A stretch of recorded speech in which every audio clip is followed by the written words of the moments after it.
कृपया सर्व आईवडील आणि विद्यार्थ्यांनी हा व्हिडिओ लक्षपूर्वक पहा। एक 12वी फेल व्यक्ती IPS ऑफिसर कसं काय बनू शकतो?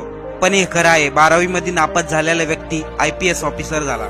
या IPS ऑफिसरचे नाव मनोज शर्मा आहे आणि यांचा मध्य प्रदेश मधील एक गरीब कुटुंबामध्ये जन्म झाला होता आणि त्यांच्या गावामध्ये सर्व कॉपी करूनच विद्यार्थी पास व्हायचे, परंतु 12वीच्या परीक्षेमध्ये त्यांना कॉपी करता आली नाही, त्यामुळे ते 12वीच्या परीक्षेमध्ये नापास झाले। 12वी मध्ये नापास झाल्यामुळे पैसे कमवण्यासाठी रिक्षा चालवायला घेतली आणि काही कारणामुळे तेथील पोलिसांनी त्यांची रिक्षाही ताब्यात घेतली।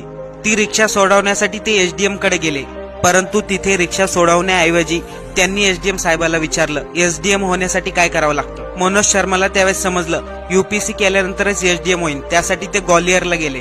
ग्वालियरमध्ये अनेक रात्र त्यांना रोडवरतीच झोपावं लागलं आणि ग्वालियरमध्ये त्यांना एक मित्र भेटला जो UPSC ची तयारी करत होता। मनोज शर्माने त्या मित्राला खूप रिक्वेस्ट केली दिल्लीला घेऊन जाण्यासाठी आणि त्या मित्राबरोबर दिल्लीला आले।